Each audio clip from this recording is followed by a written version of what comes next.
Mi nombre es Lucía Jiménez, soy profesora del Departamento de Psicología Evolutiva de la Educación de la Universidad de Sevilla y hoy voy a presentarte unas orientaciones generales en el marco del catálogo de vídeos que hemos realizado de orientaciones para la elaboración del trabajo fin de estudios en Psicología y Ciencias Afines.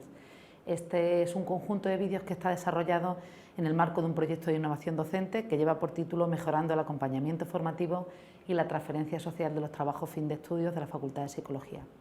En este sentido, se trata de un vídeo que está pensado para los alumnos y las alumnas de Psicología, particularmente de la Universidad de Sevilla, pero que puede ser de utilidad también si me estás viendo desde otra universidad o en otra disciplina afín relacionada con la psicología y con las ciencias sociales.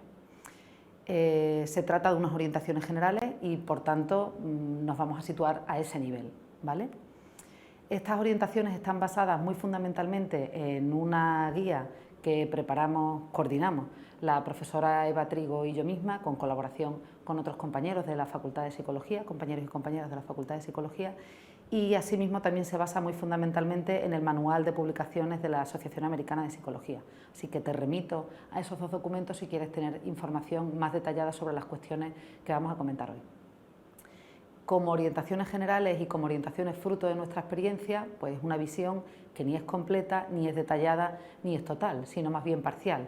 Entonces te animo a que las consideres desde ese punto de vista y a que si tienes orientaciones más específicas en tu asignatura, incluso en la Facultad de Psicología de la Universidad de Sevilla, por ejemplo, la guía del trabajo fin de máster, del máster que estás cursando, o la guía del trabajo fin de carrera, en el caso del grado de Psicología, por favor, atén siempre a las especificidades de esos documentos. Asimismo, si tu tutor o tu tutora te hace algunas recomendaciones que entran en contradicción con lo que hoy vamos a ver en este vídeo, pues siempre esas orientaciones específicas deberán prevalecer sobre estas cuestiones generales, ¿no?, que están pensadas como un recurso más introductorio o más general. En la transparencia puedes ver el contenido del que vamos a hablar en esta sesión. Pues bueno, vamos a empezar hablando un poco de qué es lo que se espera de tu trabajo fin de estudio, en qué consiste la tarea de elaborar un trabajo fin de estudio, cuál es su estructura, para así aterrizar después en algunas orientaciones específicas para ir redactando cada uno de los apartados. Y finalizaremos con algunas referencias para saber más, para profundizar en este contenido. Cuando hablamos de un trabajo fin de estudio es habitual que nos estemos refiriendo a un informe científico, no en todos los casos, pero es verdad que en psicología y en otras disciplinas de las ciencias sociales pues hablamos de un documento que lo que hace, como se dicta, ¿no?, aparece en la transparencia, es que sintetiza un estudio objetivo. Cuando hablamos damos esta definición, ¿no?, una síntesis de un estudio objetivo, todos pensamos que se trata de una investigación. Sin duda, ¿no? Si nos fuéramos a la definición que hace de investigación la Real Academia Española, veríamos que se está refiriendo a la adquisición de conocimiento, ¿no?, al producir nuevo conocimiento sobre un tema. Probablemente la idea que tú tengas en la cabeza sobre qué es una investigación es posible que sea un poco más concreta de lo que puede ser un trabajo fin de estudios como informe científico, y por eso voy a ir dando algunas pautas que te ayuden a tener esta visión un poco más global y también que te ayuden a ver algunos ejemplos de lo que puede significar y de cómo esto está conectado con la práctica profesional, ¿vale? Porque el hecho de que estemos hablando de un informe científico no significa que no sea útil para la práctica profesional ni que no te vaya a preparar para ti como futuro psicólogo, futura psicóloga o en la profesión a la que vayas a dedicarte, ¿no? En el campo de la psicología particularmente, pues este estudio se centra en el comportamiento humano. Nuevamente estamos pensando en el comportamiento humano en el sentido amplio, reacciones afectivas, cognitivas, comportamentales de un sujeto, de una comunidad, ¿vale?, a partir de situaciones diseñadas en función de un marco teórico para recabar datos empíricos. También merece un comentario esto de los datos empíricos porque, bueno, pues puedes pensar que estamos hablando de datos numéricos o que estamos hablando de una investigación cuantitativa, y no tiene por qué ser así. Cuando hablamos de datos estamos hablando de información. Esa información puede ser de muy diversa naturaleza, y cuando utilizamos el término empírico nos referimos a partir de la experiencia. Por lo tanto, podemos estar hablando de recoger información a través de entrevistas, por ejemplo, entrevistando a personas, pero podemos estar revisando programas o documentación o expedientes, es decir, o podemos estar analizando una intervención. Estamos hablando de un enfoque muy amplio. ¿Qué es lo que es común a estos distintos tipos de trabajo que pueden estar dentro de este trabajo fin de estudio? ese enfoque, ¿no? ese aspecto científico y, por tanto, esa sistematicidad de la que estamos hablando, ¿vale? Cuando hablamos de estudio objetivo, estamos hablando de que intentamos adquirir interobjetividad, es decir, pues una objetividad que es fruto pues, de que medimos una información en varias personas, en la misma persona en distintos momentos, a través de distintas fuentes de información. A eso estamos haciendo referencia, ¿vale? Por tanto, ¿qué es lo que se espera de ti? ¿Qué es lo que va a esperar tu tutor o tu tutora o el tribunal en el que tú tengas que presentar tu trabajo? No va a esperar una disertación personal, un ensayo personal de cuál es tu opinión sobre un tema escrito en primera persona, ¿vale? Estamos hablando de un documento académico y, por tanto, es un documento en el que tienes que utilizar los códigos, las normas, los usos de la comunidad científica en términos generales y específicamente cuáles son los conceptos, la terminología, los modelos, los procesos propios de la disciplina, de la psicología en general, de la psicología de la educación en particular, de la intervención con familias, del apoyo a menores inmigrantes, en el contexto en el que estés trabajando y del que vayas a investigar y estés estudiando, ¿vale? Por lo tanto, estamos haciendo un ejercicio profesional en el que se requieren los conocimientos técnicos, esos términos técnicos, esos procesos. Cuando digo técnicos, quiero decir profesionales que has ido adquiriendo a lo largo de la titulación, y a la vez se trata también de un ejercicio en el que tú vas a demostrar que te has apropiado de esos contenidos. Es decir, tu tutor o tu tutora o ese tribunal espera saber, bueno, pues qué es lo que has aprendido, ¿no? Y cómo has sido capaz de aprender esos contenidos, ¿vale? Me gusta hacer referencia al trabajo fin de estudios como un ejercicio de transferencia vertical, porque a lo largo de la titulación quizás has acabado el grado o quizás ahora mismo estás viendo este vídeo y has acabado tu máster. Tú has ido entrenando una serie de competencias en ese título y lo que se te va a pedir ahora en este trabajo es que gran parte de esas competencias las pongas juntas para resolver un problema que es más complejo. Probablemente en la titulación hayas aprendido modelos teóricos, hayas aprendido a administrar determinadas herramientas, hayas aprendido sobre procesos de intervención, quizás hacer búsquedas bibliográficas, y ahora vamos a combinar esas competencias, por supuesto no todas las de la titulación, pero algunas de ellas para elaborar este trabajo fin de estudio. Creo además que este tipo de trabajo fin de estudio, este informe científico que en la titulación de Psicología en la Universidad de Sevilla y en los otros títulos que tenemos es habitual, creo que es de mucha utilidad, porque claramente en la psicología, y me atrevería a decir en otras disciplinas cercanas como pueden ser el trabajo social o la educación social, son profesiones en las que tenemos que estar continuamente actualizándonos, porque no aprendemos ni en la titulación ni en el máster todo lo que vamos a necesitar saber para el ejercicio profesional. Con lo cual, muchas de las competencias que vas a poner en marcha, que vas a entrenar en el desarrollo de tu trabajo fin de estudios, luego te van a servir, te van a hacer falta para tu ejercicio profesional. O sea que desde aquí quiero destacar, ¿no?, la utilidad que tiene este trabajo. Si estás empezando, seguro que tú ahora mismo no se la ves, pero te pido en ese sentido, ¿no?, un voto de confianza, porque cuando acabe el proceso verás cómo va a haber sido una asignatura que te va a haber ayudado a entrenar competencias que luego te van a resultar de utilidad en tu trabajo cotidiano, ¿no? Aparte, específicamente, la Facultad de Psicología en general de la Universidad de Sevilla seguimos las normas de la Asociación Americana de Psicología, ¿vale? Entonces también vamos a tener esa referencia a la hora de elaborar este informe científico.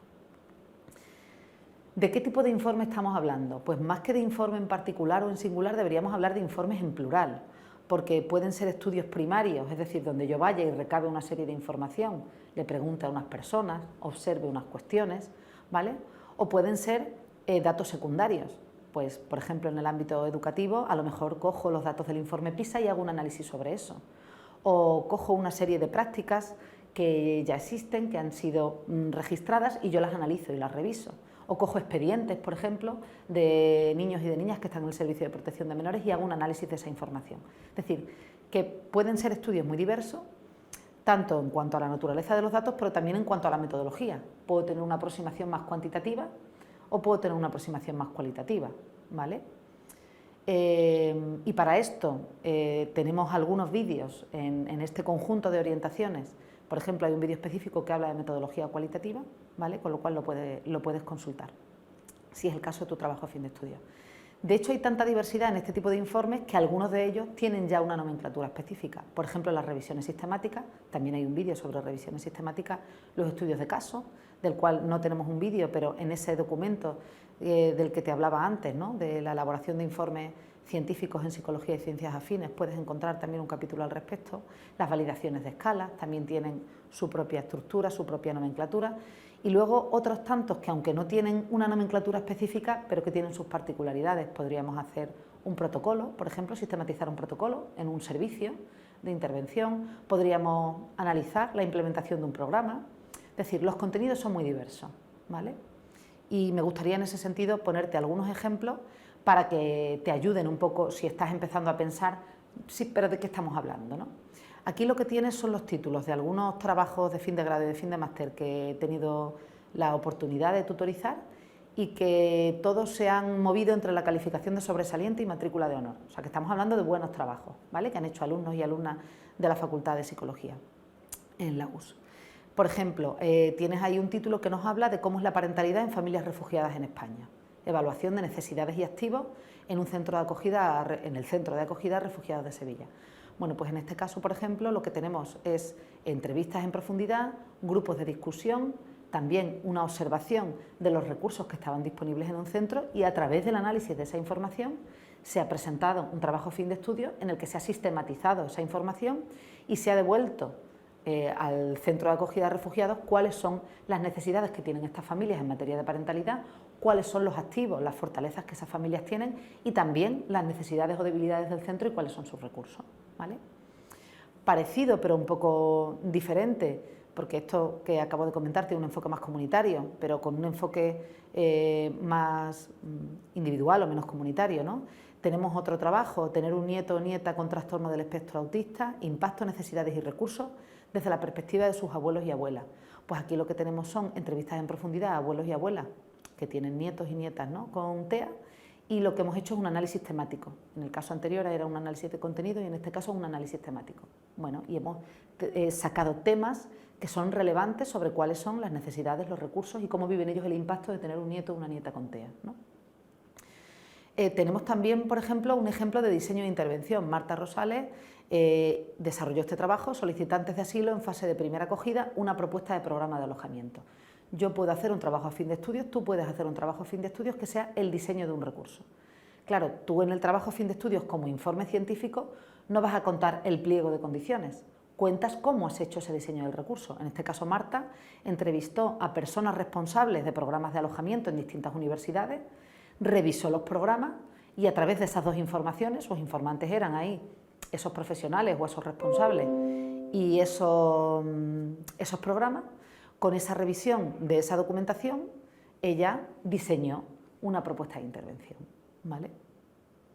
Tenemos otro trabajo que es un análisis de implementación, yo denominaría un análisis de implementación, en ese denominado análisis cualitativo de los momentos significativos en un recurso de un tipo de intervención con familias en riesgo de exclusión social. Y ahí, ¿qué es lo que hemos hecho? Pues unos grupos de discusión al final de un proceso de intervención y hemos analizado cuál ha sido la experiencia de la familia en su paso por el recurso. En vez de grupos de discusión podría haber sido el registro del profesional o de ti mismo como estudiante de práctica en un centro, ¿vale? El último ejemplo que tenemos en la transparencia es la evaluación de un programa de intervención psicoeducativa diseñado para profesionales del sector sanitario, y ahí tenéis el nombre, ¿no? Es una intervención basada en mindfulness. Y en esta evaluación lo que hemos hecho es recoger datos antes de la intervención, recoger datos después de la intervención y hacer una evaluación de efectividad. Claro, los ejemplos que te estoy poniendo son los ejemplos más cercanos al tipo de trabajos que yo dirijo. Si tú estás trabajando en otro área de conocimiento, bueno, pues probablemente los ejemplos, ¿no?, y tu propio trabajo sea distinto. Pero lo que quiero un poco ejemplificar con esto es la variedad o la diversidad de contenidos que pueden estar dentro de un informe científico. ¿Eso significa que cualquier trabajo fin de estudio es un informe científico? No. Es posible, incluso en el grado en psicología, en la Facultad de Psicología, se permite diseñar una intervención, no como informe científico que reporta cómo se llevó a cabo la intervención, sino la intervención en sí misma, ¿no? Ese programa con sus objetivos, su metodología, sus actividades. Bueno, eso es una opción. A lo mejor vienes del ámbito educativo y lo que te han propuesto para tu trabajo fin de estudios o lo que tú quieres hacer es una unidad didáctica. Bueno, pues en ese caso no estamos hablando de un informe científico, ¿no? En estos ejemplos que yo te estoy poniendo y al tipo de trabajo fin de estudios que yo me voy a referir, son aquellos en los que lo que explicamos es cuál es el proceso sistemático que hemos llevado a cabo para estudiar un tema. Ahora, que ese estudio de un tema, como vemos en estos ejemplos, pueden ser muy prácticos, ¿vale? Pero todos se caracterizan porque estamos explicando un proceso que es sistemático, ¿vale? Eso es lo que caracteriza a este tipo de informe. Probablemente si estás viendo este vídeo es posible que ya hayas elegido tu tema y que hayas decidido darle al clic porque ya estás pensando cómo redactar, ¿no? O cómo preparar el trabajo. Pero si todavía no has elegido el tema o lo estás pensando, pues aprovecho, ¿no?, para comentarte que elijas un tema que te interese. Si puede ser que te apasione, porque le vas a tener que dedicar tiempo y porque, bueno, pues como he querido poner o hemos querido poner, ¿no?, porque esto es una frase no mía, sino de mi compañera, la profesora Eva Trigo, las ciencias y las emociones no están reñidas, ¿no? Entonces elige un tema que te guste, que te apasione, al que puedas dedicar tiempo, ¿no?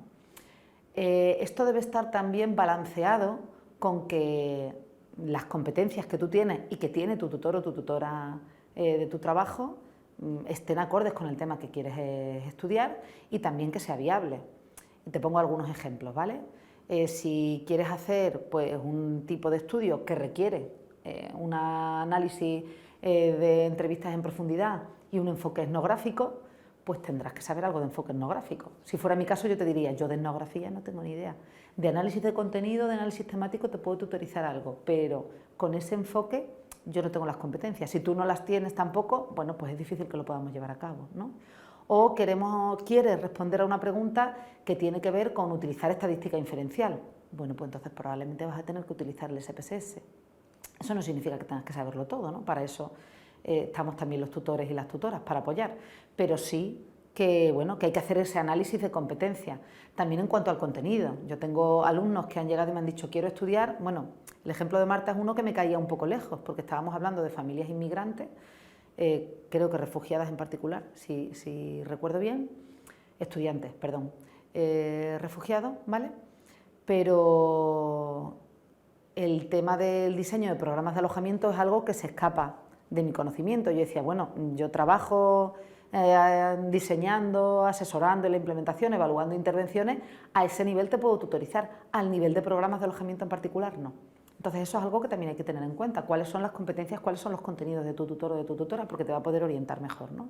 Y luego la viabilidad.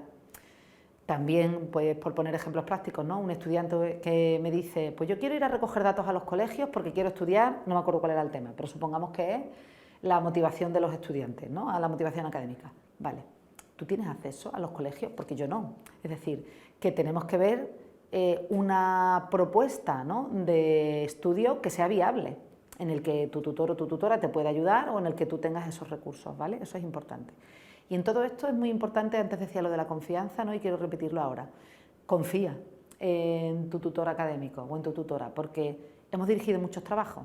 Entonces creo que es una buena idea, en general, confiar en ese sentido en el criterio, ¿no?, tener la oportunidad de compartir, de reflexionar juntos, ¿no?, cuál puede ser el tema, por dónde tirar, pero confiar en las orientaciones que te dé la persona que está dirigiendo tu trabajo, porque, bueno, pues tiene experiencia habiéndolo hecho seguramente decenas de veces antes, ¿no? Y eso pues es una garantía seguro que de éxito. Una vez que hemos planteado un poco qué es lo que se espera de tu trabajo fin de estudios, espero que ahora lo tengas un poco más claro, aunque como digo, estas son unas orientaciones generales, ¿no? Y bueno, pues nos situamos en ese plano general. Vamos a hablar un poquito de cómo se elabora un trabajo fin de estudios, ¿vale? Y lo primero que quiero decirte es que esto es un proceso complejo y eso significa que requiere tiempo, por lo menos a dos niveles. Requiere planificación, ¿vale?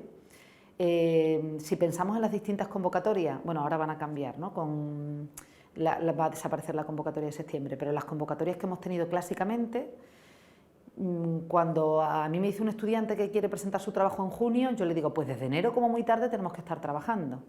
Si quieres en septiembre, en marzo, si quieres en diciembre, en junio, es decir, y esto no está basado en la evidencia, ¿no? Esto es una experiencia clínica, podríamos decir, pero según mi experiencia, lo que yo diría es que menos de 6 meses no se tarda en hacer un trabajo a fin de estudio, por todas las tareas que implica, que ahora vamos a hablar un poquito de eso, pero también porque es un trabajo que requiere madurez, es decir, requiere masticar la información, requiere asimilar la información. Hay a veces estudiantes, ¿no?, que me dicen, bueno, pues si la dedicación son tantos créditos, por lo tanto 150 horas, tantos meses, en tantos meses, a tantas horas al día, yo ya le he dedicado las 150 horas. Yo no recomiendo, hay distintas preferencias de aprendizaje, por supuesto, pero yo no recomiendo un enfoque intensivo de ese tipo, porque sabemos que aprendemos mejor con la práctica distribuida en el tiempo. Entonces, si intentamos condensar, hay algunas partes del trabajo de fin de estudios que requieren, pues como decía antes, reposo, ¿no? Entonces, en ese sentido, mi propuesta, ¿no?, o mi consejo es que te planifiques y que empieces cuanto antes, ¿no? Por supuesto, esa actividad la vas a compaginar con otras actividades, con otras asignaturas. Si eres estudiante de máster, quizás estés trabajando, pero yo no soy muy partidaria de recomendar, bueno, pues voy a acabar esto hasta verano y luego después de verano empiezo para diciembre. Empieza cuanto antes, porque eso va madurando, tú vas madurando con el proceso, vas asimilando lo que estás aprendiendo y seguro, bueno, y aparte hay procesos de recogida de datos que pueden ser sostenidos en el tiempo, ¿no?, y que requieran tiempo. O sea, esa por lo menos es mi consejo, ¿no?, dentro de que hay distintas preferencias de aprendizaje y distintos estilos de enseñanza, sin ninguna duda, ¿no?, o preferencias también de enseñanza. ¿Cuáles son los 3 elementos que yo diría que son fundamentales en un trabajo fin de estudio? Pues por una parte vas a necesitar los muebles, ¿no?, es decir, el contenido. Y para eso tienes que estudiar, tienes que aprender. A veces me pasa que hay estudiantes que no se han sentado a estudiar todavía y me dicen, es que no sé cómo plantear la introducción. Digo, ni lo vas a saber. Hasta que no estudies sobre el tema, no vas a tener una idea de cómo plantear el problema, cómo plantear el estudio, ¿vale? Entonces es importante estudiar. Por eso ahí hay una fase de búsqueda bibliográfica, de fichado de información, por supuesto de lectura de esa información, ¿vale? Mi consejo en este sentido es que esa búsqueda bibliográfica se la enseñes a tu tutora o a tu tutor y le digas, mira, voy a poner un ejemplo de psicología, ¿vale? He entrado en Psycinfo, me he metido en Tesauro. Resulta que en Tesauro, para refugiados, la palabra es refugee, porque ya sabes que la literatura científica está en inglés, no vamos a leer en español, no podemos filtrar por español, si no nos quedamos sin nada o con muy poca información. Y ahora le he dado a un AND y aparte de refugee he puesto prevention y me han salido, me lo estoy inventando, 10.000 resultados. Me he quedado con los que son a partir del año 2010 y he mirado a título completo los 200 primeros y me he quedado con esto. Vale. Si a mí me enseñas eso escrito en un papel, no de palabra, además escrito en un papel, yo voy a saber asesorarte y decirte, mira, yo no pondría refugee y prevention. ¿Por qué no pones refugee y parenting si lo que tú quieres mirar o simplemente refugee? ¿Cuántas cosas te salen? Pues a lo mejor nos tenemos que centrar y tenemos que filtrar en la etapa de la adolescencia, por ejemplo, porque sea lo que queramos estudiar. Pero para que tu tutora o tu tutor te pueda orientar, eso tiene que verlo. Si tú llegas a mi despacho y me dices, yo he buscado refugiados y prevención y no encuentro nada. Bueno, lo primero que si no encontramos nada, probablemente no estemos buscando bien. Pero bueno, puede ser, ¿no? Hay temas que a veces investigamos de los que hay pocas cosas. Pero con esa generalidad, yo no sé si tú refugee lo pusiste como título de la revista, yo no sé si lo pusiste como término truncado, no sé si lo pusiste en el tesauro, no puedo orientarte.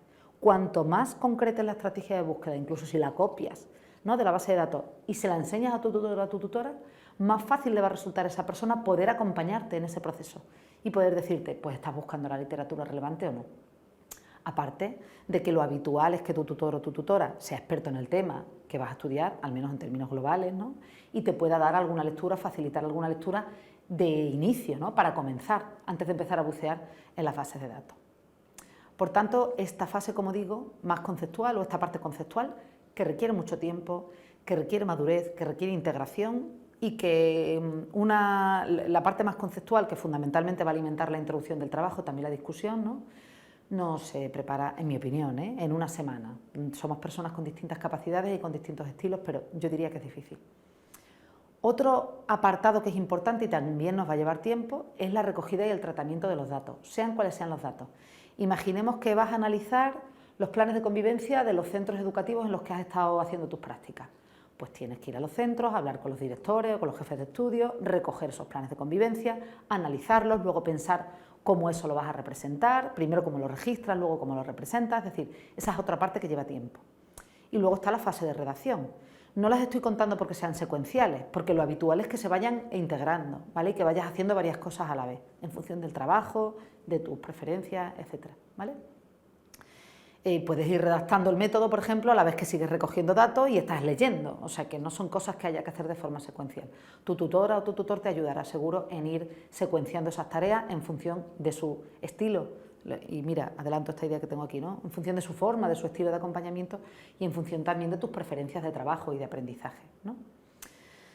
Pero bueno, en relación con esta parte de redacción del informe que me había dejado un poco atrás, pues una cosa que sí que me gustaría aclarar es que cuando escribimos un informe científico estamos probablemente llevando a cabo un proceso que conceptualmente es muy complejo, probablemente es un cambio conceptual profundo, que es un proceso de construcción del conocimiento, y eso significa que es una tarea ardua, ¿vale? Que es compleja, bueno, que ya está, no pasa nada, todos lo hemos hecho, todas las personas que se titulan terminan su trabajo fin de estudio, pero bueno, que no es un trabajito de una asignatura, ¿vale? Eso hay que tenerlo en cuenta. Y eso va a requerir probablemente en el que nos vayamos acercando a la versión final por pasos sucesivos.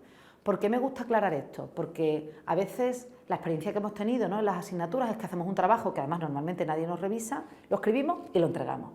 Bueno, pues en este caso la redacción, lo diré un poquito más adelante, es solo un paso, ¿vale? Es decir, escribimos y reescribimos y eso lo reformulamos y lo integramos y lo mejoramos. Y lo habitual es que tengas varias tutorías con tu tutor o con tu tutora en el que te vaya proponiendo cambios, y eso no significa que esté mal, eso significa que estás avanzando, ¿vale? Y entonces, sobre todo por salvaguardar la parte más emocional y también un poco por las expectativas con las que te enfrentes al trabajo, esto es algo que quiero aclarar ahora. Es una tarea recursiva, no es una tarea en la que tú empiezas a escribir ahora y terminas, sino que vas a ir elaborando borradores que cada vez se van a ir acercando más al informe final. Cuanto más vayas mejorando esos informes, más los vayas revisando tú misma o tú mismo y con tu tutor o tu tutora, pues seguro más mejor, ¿no?, va a ser ese trabajo en su producto final, ¿vale? Entonces, prepárate para las revisiones, ¿no? Es un poco el mensaje. Y prepárate para que tú un día escribes la introducción y dices, ¡hala!, ya la tengo, ¿no? Y probablemente eso lo que es la primera aproximación o el primer borrador de esa introducción. Bueno, como decía, ¿no?, diversas rutas para llegar al mismo puerto. Tenemos distintas formas de aprender, distintas formas de trabajar, los tutores y las tutoras también, ¿vale? Pero sin duda hace falta tiempo, ¿no? Antes decía 6 meses por decir algo, porque esto es un poco una arbitrariedad, pero hay personas muy capaces, seguro. Es raro encontrar una persona que es capaz de hacer un trabajo fin de estudio, al menos yo hablo desde la experiencia que tenemos en la Facultad de Psicología de la Universidad de Sevilla, es difícil hacerlo, vamos, en un mes desde luego, ¿no?, pero en muy poco tiempo, de forma muy condensada, por, como decía al principio de esta transparencia, todas las tareas que implica, pero también por el proceso de madurez profesional que tú vas a ir desarrollando, ¿no?, ese proceso de integración, de cambio conceptual, de aprendizaje. Pues esto es una asignatura, ¿no?, debes aprender en su desarrollo. Algunos consejos que te pueden servir para redactar el informe, ¿no?, del trabajo fin de estudio. Como es una tarea compleja, no es una tarea que se puede hacer fácilmente a salto de mata. Hay algunas excepciones, ¿no?, porque si tú lo que vas a hacer es una figura o vas a escribir el apartado de participantes, bueno, pues a lo mejor eso tienes un huequito de 1 hora y lo sacas.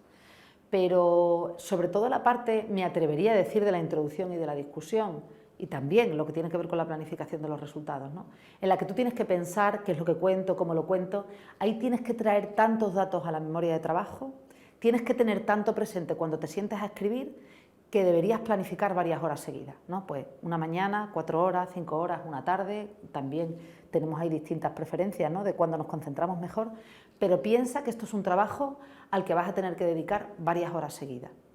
Y como es un trabajo complejo, la otra recomendación es no dejar mucho tiempo sin escribir, sin leer, sin trabajar sobre ello. Es decir, el consejo sería no empezar hoy y dejarlo 2 meses y volverlo a retomar, porque volver a poner en pie todo eso que tenías te va a costar, ¿no? Entonces el consejo es mantener la continuidad, ahora eso sí, dejando espacio, ¿vale?, como tienes ahí en el tercer punto.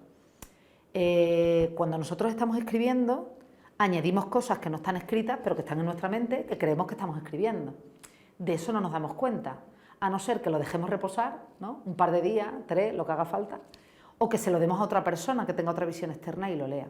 Entonces sí que es importante, cuando estés redactando tu trabajo, que también te distancies un poquito, es decir, hoy me he dado este tute, mañana me lo releo, ¿vale? A eso es a lo que me estoy refiriendo. Es decir, constantemente, todas las semanas voy trabajando en mi trabajo fin de estudio, pero lo que escribí la semana pasada lo tengo que revisar, porque lo que la semana pasada me parecía muy claro, es posible que esta semana, cuando ya he sacado lo que mi memoria de trabajo añadía, ya no sea tan claro, ¿no? Y si no es claro para mí, no lo va a ser para la persona que lo lea.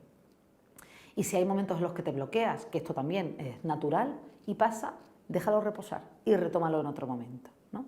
Como te señalaba antes, la redacción es simplemente el primer paso para la elaboración del informe, ¿vale? Cuando tú empieces a redactar el trabajo, es muy difícil que empieces redactando el primer día la primera palabra y que acabes el último día terminando de escribir y entregando ese trabajo, probablemente vas a tener que hacer distintas revisiones de ese trabajo. ¿Por qué? Porque nuestros recursos cognitivos son limitados. Es decir, es difícil que seamos capaces de atender a todo a la vez.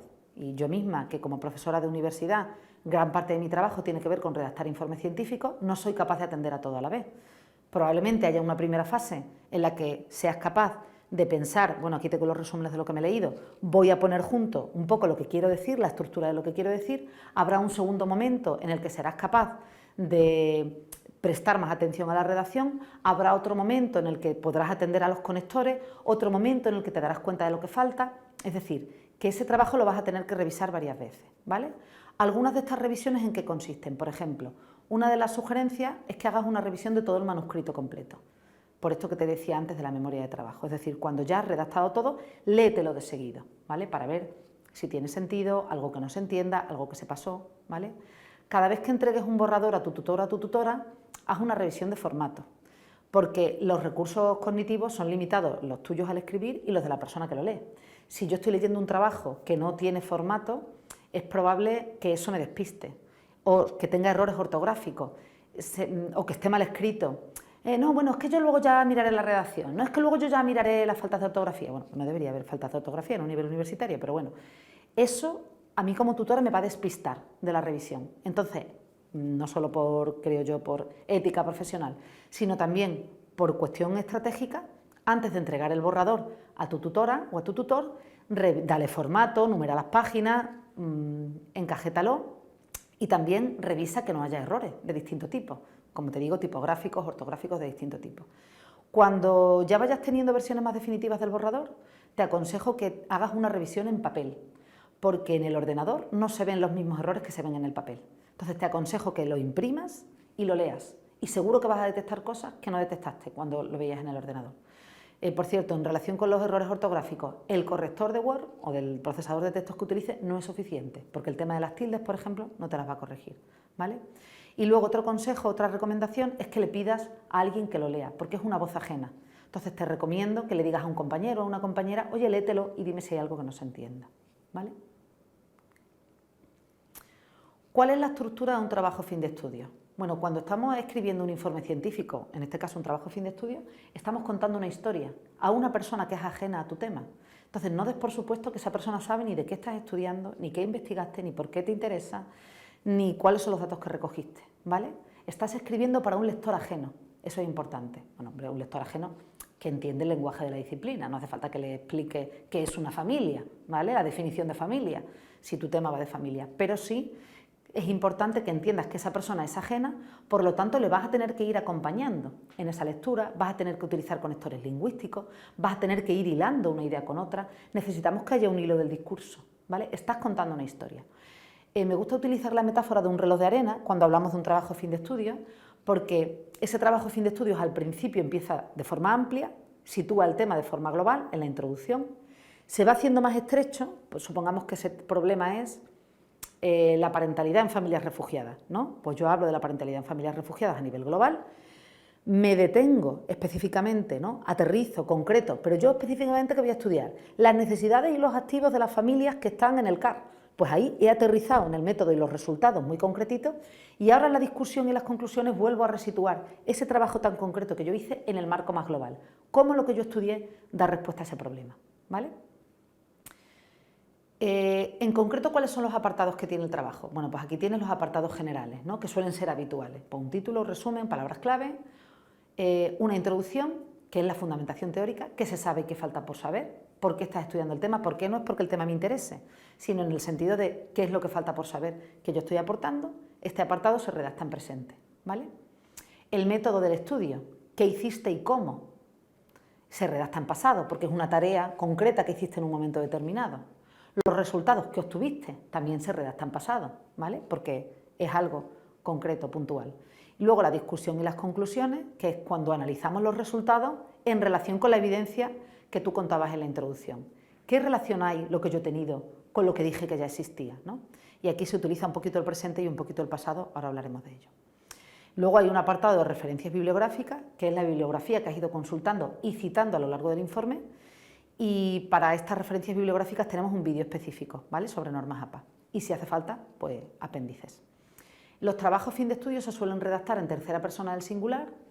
En este estudio se observa la crisis del COVID ha puesto de manifiesto, ¿vale? Y a veces en primera persona del plural. Entrevistamos a 70 personas, analizamos, ¿vale? Pero yo no hablo de yo, mime conmigo, Lucía Jiménez, ¿vale? No hablo nunca en primera persona. Vamos a ir viendo apartado por apartado, ¿vale? En el apartado de la introducción, ¿cuál suele ser la estructura habitual? Bueno, pues lo normal es que empecemos situando el contenido. ¿Eso qué significa? Un poco situar de qué vas a hablar en general, situar el tema y también intentar destacar por qué es importante. Y para esto hay distintas estrategias. Puedo utilizar un dato curioso, una estadística, una cita textual.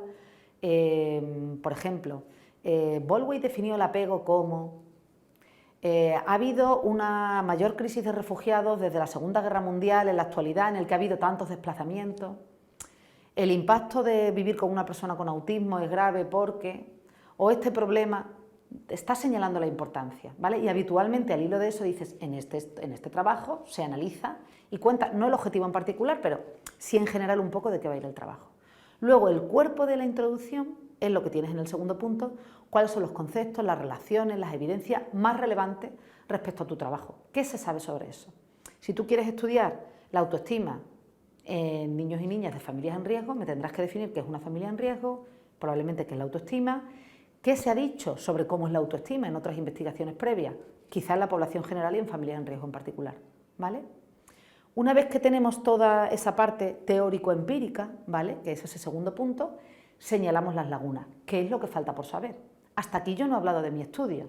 En el primer párrafo en ese decía de qué va el trabajo, pero en toda esa argumentación del segundo punto de conceptos, relaciones, evidencias, yo no voy diciendo, y estudio el apoyo social, como estudio el apoyo social lo defino, no. Tú dirás que el apoyo social en las familias inmigrantes es importante y eso va a dar pistas o va a indicar para que tú luego digas cuál es tu objetivo, ¿vale?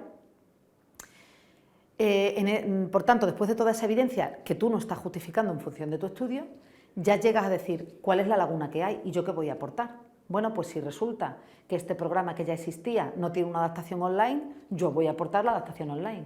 Si resulta que este programa se había aplicado con personas a nivel individual y yo lo voy a hacer grupal, voy a analizar cómo ha sido el proceso de implementación grupal. Te pongo ejemplos a posta de intervención para que veas que pueden ser muy diversos el contenido, ¿no?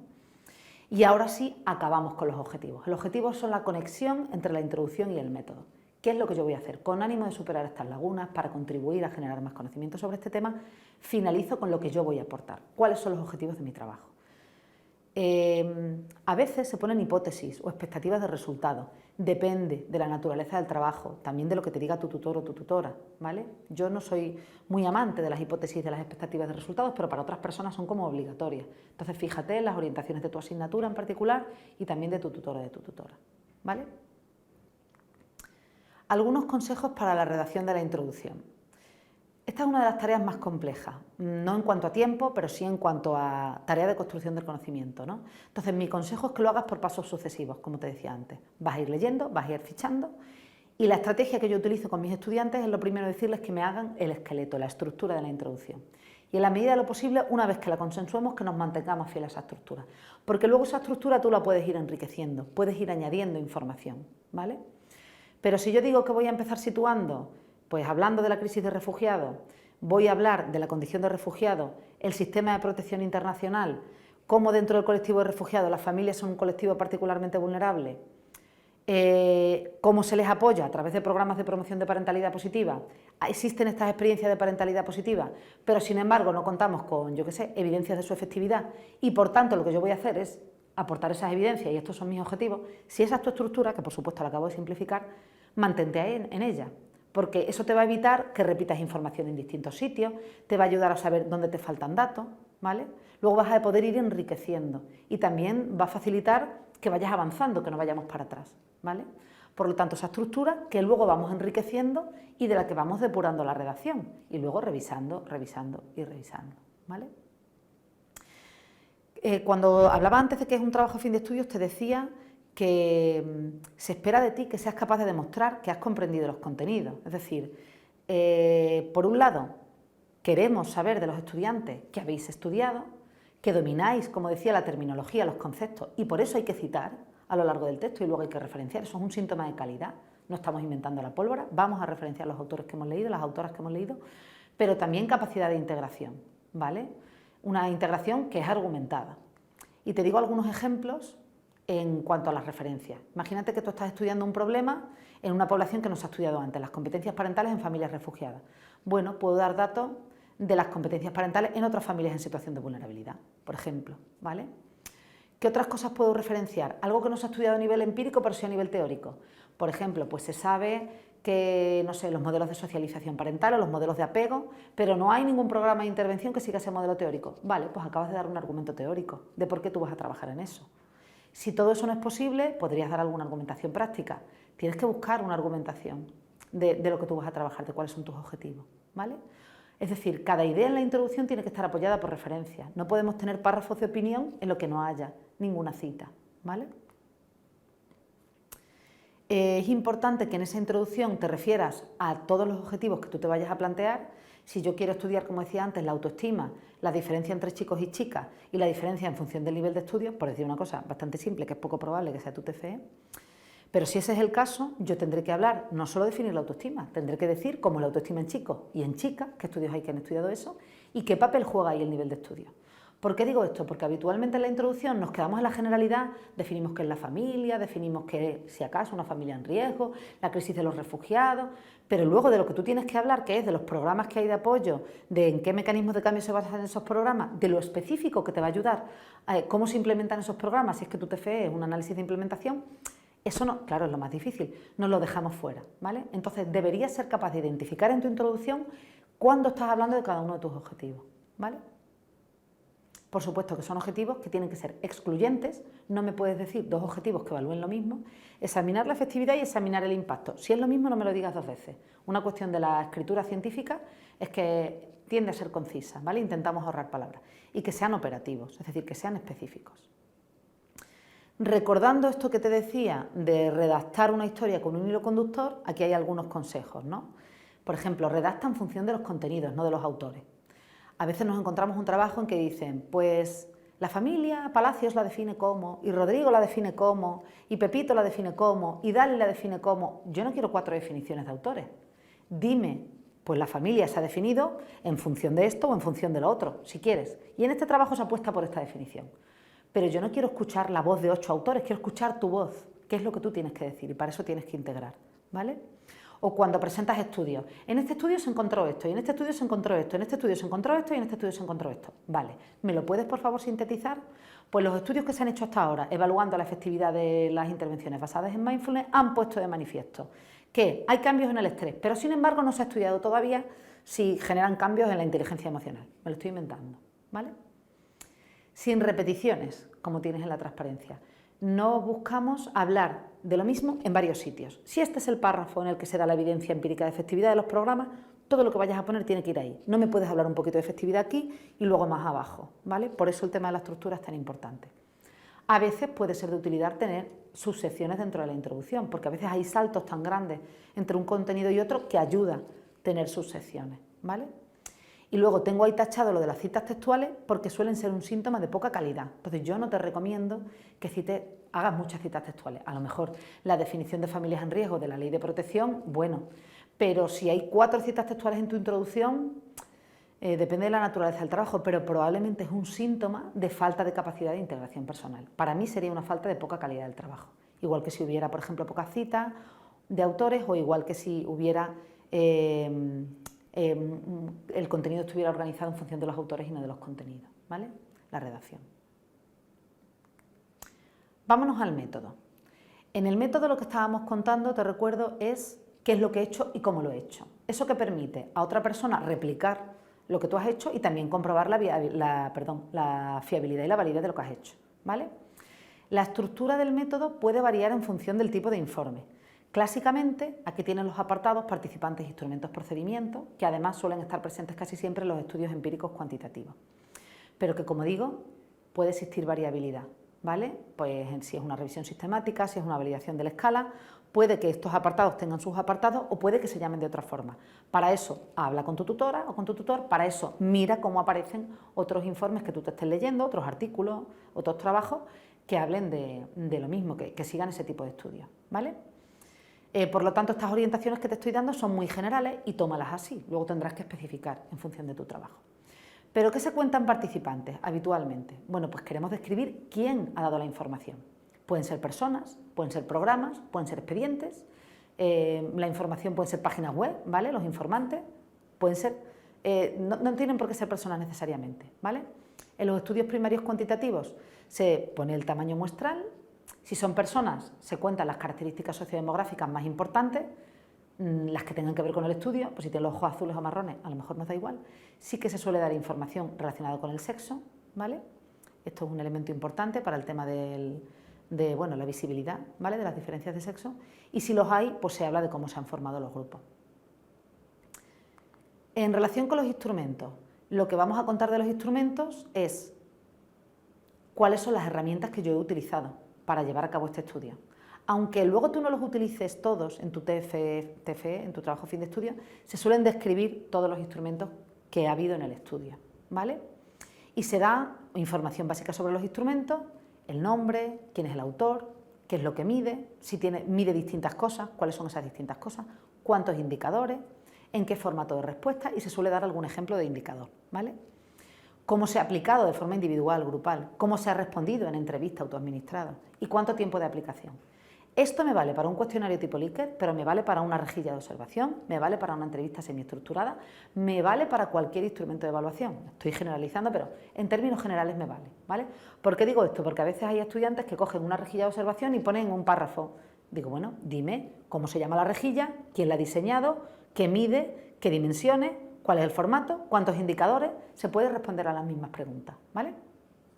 Cuando proceda, pues si se ha traducido se puede hablar del proceso de traducción, si es una escala tipo Likert se puede hablar de sus propiedades psicométricas, si es un análisis de contenido se puede hablar del proceso de categorización, se puede hablar de si son datos numéricos, si a más significa mejor o a más significa peor, ese tipo de cuestiones, ¿vale? Y luego tenemos el apartado del procedimiento, en el que se cuenta cómo se ha llevado a cabo ese estudio, ¿vale? Por tanto, se habla de cómo se han seleccionado los participantes, sean personas o sean programas. Si son personas, pues acudió a un colegio, fue un muestreo intencional y luego estratificamos, ¿vale? Pero a lo mejor lo que has hecho es revisar en páginas web recursos. Pues le pregunté a 2 expertos, que a lo mejor el experto era tu tutor de fin de estudio y tu tutor profesional, y a partir de ahí seleccioné 9 páginas web y en esas 9 páginas web, decir, la selección de los participantes, ¿vale? Cómo se ha contactado y comunicado con ellos, si son personas, cuáles son los criterios de inclusión o exclusión, sean personas, sean programas, sean expedientes. Los expedientes de desamparo no se tuvieron en cuenta, pues son criterios de exclusión, ¿vale? Luego cuestiones relacionadas con las personas que recogen los datos, si tenían entrenamiento específico, etcétera. Cómo y dónde se aplicaron los instrumentos, pues online, se mandaron por correo, la revisión fue por página web, se les entrevistó en los centros educativos. Las cuestiones éticas del estudio y el diseño, pues un diseño transversal, con este tipo de metodología, en tantos momentos, etcétera, ¿vale? A veces el plan de análisis cada vez más se va incorporando como un apartado diferenciado. Yo diría que depende de la complejidad, del tipo de estudio y también de la complejidad. Pero si tiene cierta enjundia se suele plantear como un apartado diferenciado y en ese apartado se incorporan pues cuáles son los requisitos o los supuestos que había que cumplir. Y esto no solo para cuantitativa, en cualitativa también hay requisitos y hay criterios de calidad, ¿vale? Se describen las técnicas y los criterios de análisis para cuantitativa y para cualitativa, me vale igual, y los paquetes estadísticos que se han utilizado. Hay software cuantitativo, el SPSS probablemente te sonrías, ¿no?, al escuchar hablar de él, pero tenemos también software cualitativo, el ATLAS-T, el EnVivo, ¿vale? O sea, el mismo rigor va a aplicar para una metodología cuantitativa que cualitativa. Y a veces procede, pues en el caso de análisis estadísticos inferenciales, a hablar del tratamiento de los casos perdidos o hacer un cálculo de la potencia estadística, a priori o a posteriori, en función de cómo se haya hecho en tu trabajo, ¿vale? Algunos consejos para redactar el método. Hay distintas formas de estructurarlo, ¿vale? Yo os he dado las pautas más generales, las pautas más generales. Depende del tipo de trabajo. Entonces, habla con tu tutor o tu tutora, mira ejemplos de artículos y toma decisiones. No hay una única forma, sobre todo a medida que nos metemos en estudios que se salen de lo empírico cuantitativo. Como no hay una única forma, toma decisiones. Pensemos que es un estudio de caso. Pues hay distintas estructuras para un estudio de caso, por ejemplo, ¿vale? La rigurosidad del método científico en la descripción es independiente del tipo de estudio. Me da igual que sea un estudio de caso, que sean entrevistas en profundidad, que sea un estudio etnográfico, que sea una revisión de programas, que sea un análisis de implementación. Estoy mezclando contenido con metodología. Me da igual. La rigurosidad tiene que estar siempre presente, que sea cuantitativa o cualitativa. Si has utilizado distintos métodos, por ejemplo, antes puse un ejemplo que era entrevistar a profesionales y revisar programas, pues dedícale el espacio a las dos cosas. Describo como participante los profesionales y los programas, en procedimiento tengo un párrafo para profesionales y otro para programas, describo los instrumentos que le he aplicado a los profesionales y que le he aplicado a los programas. Y en esto tu tutora o tu tutor siempre te va a poder ayudar, ¿vale? Y lo bueno del método es que a veces es el primer, no siempre, pero suele ser un apartado que fácilmente puedes empezar a redactar, con lo cual, como te decía antes, vamos trabajando en paralelo. A lo mejor sigues recogiendo datos o sigues leyendo para la introducción, pero tú ya vas describiendo tus instrumentos y tú ya ves ese apartado terminado, vas describiendo tu procedimiento y eso, bueno, pues es también reforzante, ¿no? Y bueno, y vas avanzando. En relación con el apartado de resultados, si es difícil hablar de una estructura universal para el apartado de método, ya para el de resultados, yo diría que es imposible hablar de una única estructura, porque dependiendo de tus datos, dependiendo de tu trabajo, va a cuajar mejor, y dependiendo también de tu forma de entender ese trabajo, te va a ir mejor una estructura u otra. A veces se hace en función de los objetivos, ¿no? Pues describir esto y luego comparar, pero a veces se hace en función de las técnicas. Pues aquí tengo primero los efectos principales y aquí los efectos de interacción. Depende mucho del tipo de trabajo, ¿vale? También se pueden utilizar sus apartados o sus secciones, igual que se hace en el método e igual que decía que se podía hacer en la introducción. Pues, por ejemplo, esto es la valoración de los profesionales y aquí es el impacto percibido por la familia. Pues puedes tener esos dos subapartados, ¿vale? Particularmente en los estudios primarios cuantitativos suele ser habitual incorporar los análisis preliminares que hayan hecho falta, pues análisis de correlación, a veces se meten al principio de los resultados los análisis de fiabilidad, ¿vale? El tema de casos extremos, supuestos, los resultados, eso a veces se cuenta en el plan de análisis y a veces al principio de los resultados. Ahí háblalo con tu tutor o tutora. Los descriptivos, pues pueden ser las medias, las desviaciones tipo, si son datos cuantitativos, si son cualitativos, los porcentajes, la frecuencia, que esto sirve también para describir la muestra, por cierto, se me olvidó decirlo antes. Y luego, pues las relaciones, las diferencias, lo que sea que tú vayas a estudiar, ¿vale? Algunos consejos para la redacción. Cada técnica de análisis requiere sus propios datos básicos. No es lo mismo un análisis de contenido que un análisis temático, que una norma de medidas repetidas, que un chi cuadrado, que un análisis factorial. Es decir, eso va a depender del tipo de análisis que estés realizando, ¿vale? Siguiendo este principio de economía del lenguaje al que antes hacía referencia, complementa tablas y figuras. Si haces una tabla con unos datos, no me cuentes lo mismo en el texto. El texto puede ser una visión más global de lo que aparece en la tabla, pero no me vuelvas a repetir las medias y las desviaciones típicas que aparecen en la tabla, o entonces quita la tabla. O si tienes un engorro de texto donde aparecen 50 estadísticos, pues haz una tabla y quítalo del texto, y en el texto dejas una descripción más general, ¿vale? Pero sí que tiene que ser complementario, no repetitivo. En los resultados no va teoría, ni van conclusiones, ni van interpretaciones, es lo que obtuve, esas interpretaciones las dejamos para la discusión, y un consejo muy importante es que hagas una doble revisión. Con el paquete estadístico, si lo has utilizado, y la tabla, por ejemplo, que tengas, y con la tabla y el texto. Es decir, comprueba que no te has equivocado al pasar los números, haz un doble chequeo, ¿vale? Algunos consejos específicos para los estudios primarios cuantitativos. Es habitual, siguiendo las normas de la Asociación Americana de Psicología, que pongamos 2 decimales. Los software estadísticos, y hablo del SPSS, que es lo que habitualmente utilizamos, no tiene por qué ser ese, pero bueno, no siempre nos dan 2 decimales. Por ejemplo, los porcentajes nos dan 1. Pues tienes que ir doble clic y decirle que te muestre los 2. O por ejemplo, en una F te da 3 decimales, pues redondea y utiliza 2, ¿vale? Porque lo habitual, incluso en los tamaños del efecto, es que se den 2 decimales y solo se dan 3 en la probabilidad, ¿vale? En la P. Otro consejo, estas son cosas que es que tengo que contar siempre, ¿no? En todos los trabajos fin de estudio.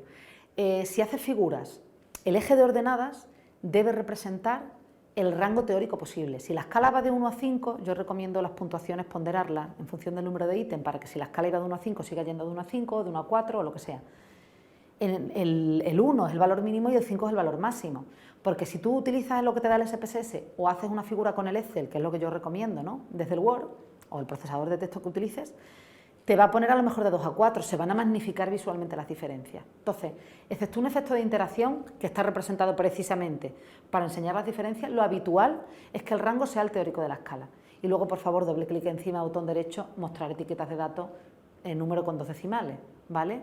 Porque, bueno, que no se vean solo los gráficos de barras, sino que se vean también los datos, bueno, de barras o de que sea el gráfico, ¿vale? Cuando estudiamos relaciones o diferencias, pues normalmente tienes que dar el estadístico, los grados de libertad, la probabilidad y el tamaño del efecto.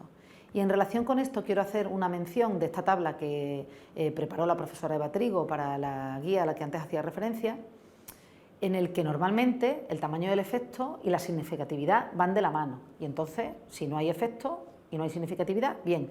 ¿Que hay efecto mediano, grande y significatividad? Bien. Pero hay veces que esto es contradictorio, ¿vale? Es decir, no es significativo, pero el tamaño del efecto es mediano o grande, o al contrario, es significativo, pero el tamaño del efecto es pequeño. Esto hay que comentarlo.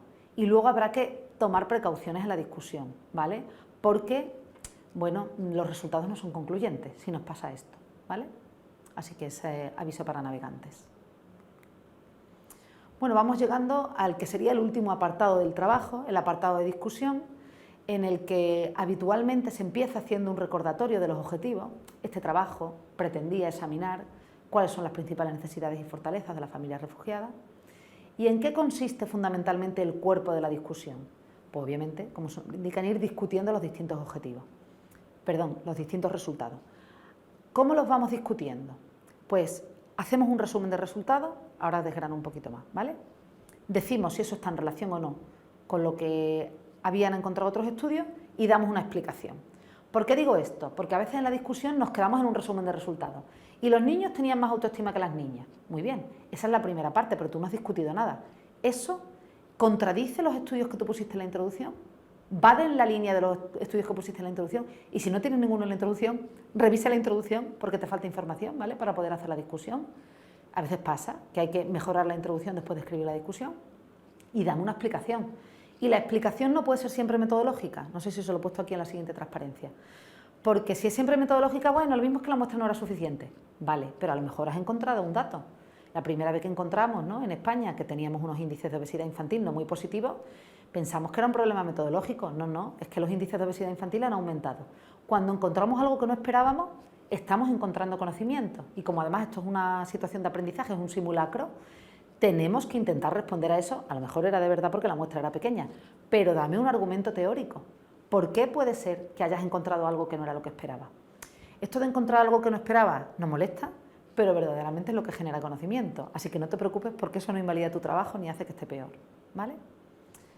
Por tanto, resumen breve de resultados en pasado y sin utilizar lenguaje estadístico, ¿vale? No vamos a decir la media de las niñas, no.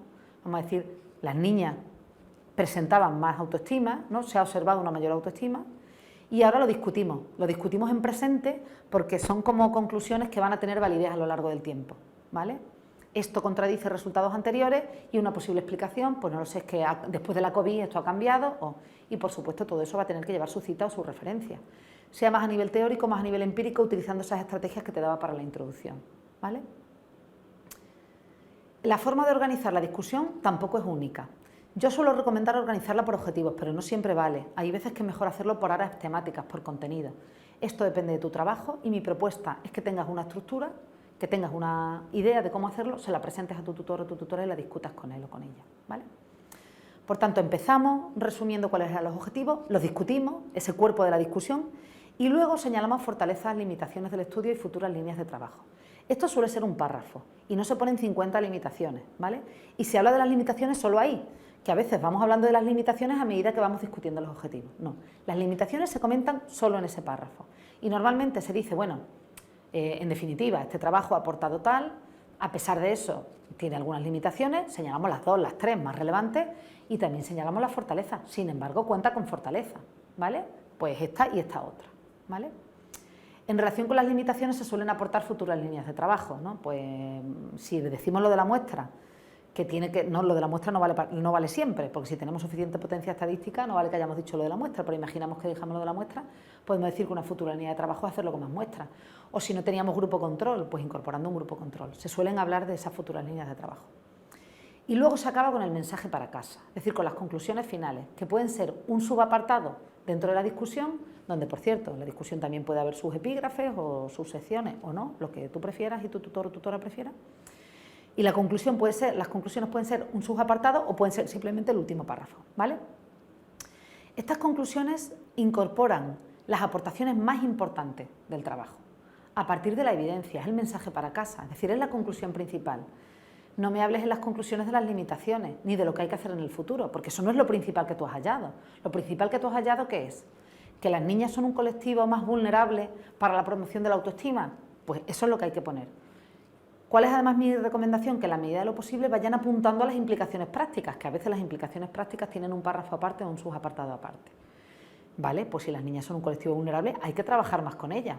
O si las competencias parentales que hemos observado en las familias refugiadas, donde más hay que trabajar, tiene que ver con el ocio compartido, oye, los programas de parentalidad positiva es que hay que incorporar ese contenido, ¿vale? O sea que esas conclusiones ya son más generales y nos tienen que hablar de esas implicaciones prácticas, ¿vale?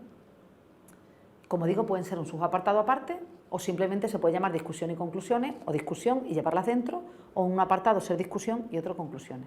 Eso depende, ¿vale? Los consejos para la redacción, algunos te los he ido dando ya en la transparencia anterior, ¿vale?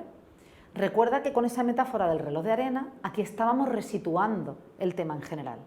¿Eso qué significa? Que yo tengo que pensar, esto concretito que yo he hecho, que es entrevistar a las dos familias del centro de acogida de refugiados, estoy utilizando el mismo ejemplo casi todo el tiempo, ¿esto qué significa para el problema que yo decía que había en la introducción? ¿Esto qué significa? ¿Qué aporta a la promoción de parentalidad positiva de familias refugiadas? Que era lo que yo me planteaba, ¿vale? Ese resituar, ¿qué significa? Que yo no voy a usar lenguaje estadístico, no voy a hablar de medias, de desviación, no voy a evitar ese lenguaje, tengo que llevármelo a un plano más conceptual, ¿vale? Tenemos que intentar generalizar, traducir, como tenéis ahí lo concreto, en conclusiones generales. Y en la medida de lo posible, por cómo es nuestra profesión, intentar pensar en las implicaciones prácticas, ¿vale?, que tiene esa discusión. No hay que discutirlo todo, podemos elegir y centrarnos en lo más importante del trabajo. Ahora, recuerdo un trabajo en el que era una comparación, no recuerdo de qué era, pero supongamos que son competencias parentales. De las 12 competencias parentales no había diferencias en ninguna entre un tipo de familias y otro, pero sí en una. Toda la discusión se centró en las diferencias. Hombre, es una discusión sesgada, porque el grueso de tus resultados, lo que te han dicho, es que esas dos poblaciones son comunes. Entonces me tendrás que hablar de que estas dos poblaciones tienen las mismas necesidades de apoyo, han sacado competencias parentales compartidas. Y luego hablamos de las especificaciones. Pero no podemos agarrarnos tampoco solo a lo que es significativo o solo a lo que esperábamos, ¿vale? Tenemos que pensar cuáles han sido las conclusiones más importantes de mi estudio y centrar la discusión en eso, ¿vale? Ya lo he dicho, ¿no? No confirmar esa hipótesis inicial también es un resultado y no pasa nada, el trabajo no está peor por eso. Ofrecer argumentos teóricos además de los metodológicos para los resultados inesperados, ya lo he dicho.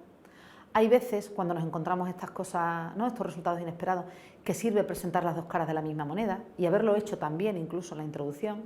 Bueno, pues lo habitual es que los niños tengan más problemas externalizantes que las niñas, bueno, en la adolescencia, pero ya los últimos estudios nos van apuntando a que estas diferencias se van homogeneizando. Bueno, pues esas dos caras de la misma moneda, el sí y el no, te da pie a que si luego tus resultados no avalan lo que tú esperabas, puedas decir, bueno, pues nuestros resultados contradicen la mayor parte de las investigaciones, dado que Pepito dijeron, pero van en consonancia con estos autores que han dicho. Como te estás imaginando, es posible que tengas que retocar algunas cositas de la introducción después de escribir la discusión, ¿vale? Y esas conclusiones, que como he dicho antes son más generales, que incorporan las implicaciones prácticas, son breves, normalmente ya no tienen referencia, no tienen cita habitualmente y son integradoras, ¿vale? Nos dan ese mensaje final.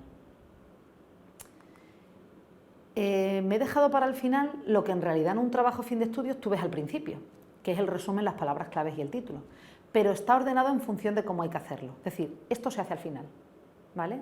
Igual que te decía que probablemente el método es uno de los primeros apartados que redactes, con seguridad lo último que vas a elegir es el título del trabajo, ¿vale?, el título que tendrá. Primero se escribe el resumen, normalmente luego las palabras clave y lo último el título, ¿vale? Algunas aportaciones sobre esto.